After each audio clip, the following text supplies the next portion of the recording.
మాకు డైరెక్ట్ హిమాలయస్ కనిపించాయి. అండ్ ఈరోజు మన మనాలి సిరీస్లో డే 3 అండ్ ఇదే అనమాట మా రూమ్ వ్యూ.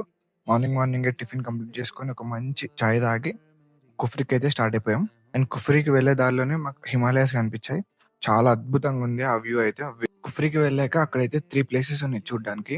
ఒకటేమో నాగ్ టెంపుల్, ఒకటి టెలిస్కోపిక్ వ్యూ హిమాలయస్ ది, ఒకటి పీక్. అలానే ఇక్కడ ఒక అడ్వెంచర్ కూడా చేసాం, జిప్ లైన్ ది. వేరే లెవెల్ ఫన్ ఇచ్చింది అది. మెయిన్ స్టోరీ ఏంటంటే కుఫ్రీకి వెళ్లే దారిలో ఒక అడ్వెంచర్ ట్రిప్ జరిగింది. One of the best trip in my life అంట. ఆ డ్రైవర్ అన్న వేరే లెవెల్ తీసుకుపోయింది అసలు. అలానే రిటర్న్ వచ్చేటప్పుడు గ్రీన్ వ్యాలీ అని ఒకటి ఉంది. ఇక్కడ వ్యూ అయితే అబ్బా వేరే లెవెల్ ఫన్. ఆకలైతుందని పక్కన మ్యాగీ పాయింట్ దగ్గర ఆపాను. ఇక్కడ మంచి బాన్ ఫైర్ ఉంది. Bonfire with Maggi deadly combination. ఆ చలికి ఆ వెచ్చదనానికి అసలు హెవెన్. అండ్ అలానే తిన్నాక కాల్బేరీ టెంపుల్ కి అయితే వెళ్ళాము. One of oldest temple in Shimla. 100 years నుంచి ఉంది ఈ టెంపుల్. చాలా పీస్ఫుల్ ఉంది. మేము వెళ్ళే టైంకి హారతి కూడా ఉండే. అసలు మొత్తం డివైన్